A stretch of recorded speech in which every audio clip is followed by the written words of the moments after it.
அஸ்லாம் அலக்கம் எல்லாரும் வணக்கம் තෙරුවන් සරණයි සියලුම හිතුණු බැතිමතුන්ට සුබම සුබ නත්තලක් වේවා කියලා ප්‍රාර්ථනා කරනවා. ඒ වගේම මම කනගාටු වෙනවා මේ හිතුණු බැතිමතුන්ට සිදුණු ඒ පාස්කු ප්‍රහාරයේ සිදු වෙලා දැන් වසර කිහිපයක් වෙනවා. ගොඩක් කට්ටිය මිය ගියා, තුවාල වුණා.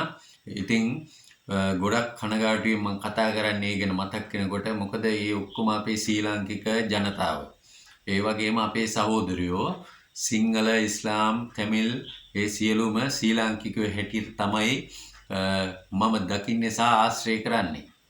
ඒ වගේම මේ කිතුණු බැතිමතුන් ඇත්තටම හරිම නියතමානී ජන කොට්ටාසයක්. ඒ ආගමේ විදියට අසල්වැසියාට ප්‍රේම කරන්න, කරුණාව මෛත්‍රිය දක්වන්න බුදුරජාණන් වහන්සේත් එහෙමම කියලා තියෙනවා. ඒ වගේම කිස්සුස් වහන්සේගේ ධර්මය අදාන, ආගම අදාන අයත් එහෙමයි. හරිම හොඳයි.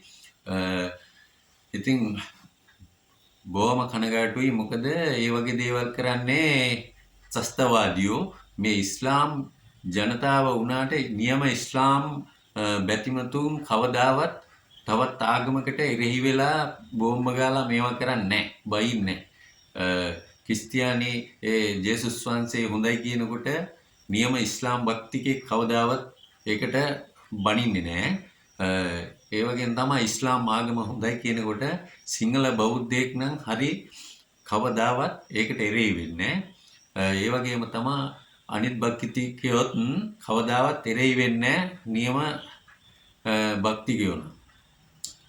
මේ ISIS කියන තත්ත්‍රවාදී කියන්නේ තනිකරම මෝඩයෝ જાතියක්. ඒ මෝඩයොන්ට කරන්න පුළුවන් දෙයක් නෑ. එච්චර තමයි කරන්න පුළුවන්. ඔය කොහෙට හරි යනවා, බෝම්බයක් තියනවා, මිනිස්සු ටිකක් මරනවා, එච්චරයි. ඒක ඇවිල්ලා ඔය අරාබියේ ඉඳලා ආපු මේ ත්‍රස්තවාදී සංවිධාන ඒ කට්ටිය ඒ ඉස්ලාම් ආගමේ අල්ලා දෙවියන් වහන්සේ සතුටු වෙනවා මිනිස්සු මරපුවාම කියලා ඒ මතයක් හදාන ඒ කට්ටිය කියන දේම වලට විරුද්ධ වෙන අය තමයි කැමති නැත්තේ. අනිත් ආගම් වලට කැමති නැහැ. ඒ කට්ටිය තමයි ඒ වගේ ජරා වැඩ කරන්නේ. නැත්තම් මේ ශ්‍රී ලංකාවේ ජීවත් වෙන අපිට මොකටද තවත් මිනිස්සු මරන්නේ? මොනවා ගන්නද? එකපාර වැස්සක් වැලා මේ ආවා වගේ සුනාමියක් වගේ එකක් ආවා නම් අපි ඔක්කොම මැරිලා යනවා. ඊට පස්සේ මොනවද අපිට ඉතුරු වෙන්නේ? අපි යනකොට මොනවත් නැහැනේ අපිට යන්න එකපාරට ගියපුවාම. ඉතින් ඒකින්ද මේ සියලු ආගම් වලට ගරු කරන්න ඕනේ. මොකද අපිට බෞද්ධ ජනතාවත් අපි ආශ්‍රය කරනවා. එතකොට ඉස්ලාම් ආගමේ අය, ඒ වගේම හින්දු ආගමේ අය, ඒ ඔක්කොම අපේ යාළුවෝ ශ්‍රී ලාංකිකයෝ. ඉතින් මම නැවත වතාවක් ස්තුතිවන්ත වෙන්න ඕනේ. මෙච්චර හානියක් වෙලත් මේ කිතුණු බැතිමතුන් ඒ කට්ටිය කවදාවත් ඉස්ලාම් ආගම් වලට මේවා කරලා ගල් ගහලා බැනලා එහෙම කවදාවත් කරේ නැහැ. ඒ තමයි ඒ ජේසුස් වහන්සේ කියලා දීපු විදිය. එතකොට එතුමන්ගේ ධර්මය නියමාකාරයෙන් පිළිපැදලා ඒ ජීවත් වෙන කිතුණු බැතිමතුන්ට ගොඩක් ස්තුතියි. ඒ වගේම තමයි මම මේ සිංහල බෞද්ධ අය ගැන කියන්න ඕනේ. මොකද ඔයාලා දැකලා තියෙනවද ඉස්ලාම් ආගමේ නායකයෙකුට කවදාරි ගාලා මෙයා වැරදි වැඩ කරනවා, මෙයා මෙහෙම කරනවා කියලා වීඩියෝ කරලා Facebook කරෙම නම් අන්තර්ජාලයේ දාලා ඔයාලා දැකලා නැහෙනේ.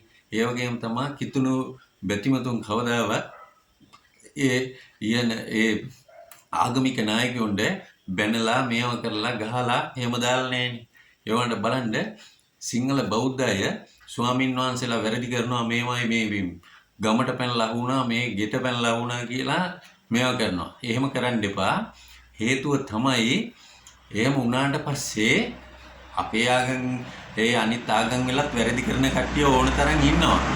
නමුත් මේ සිංහල බෞද්ධ කට්ටිය මෝඩ වැඩක් තමයි අර චීවරේ දරාගෙන ඉන්න ස්වාමින් වහන්සේලා වැරදි කරොත් එයාලට ඒ ප්‍රතිඵල හම්බ වෙනවා.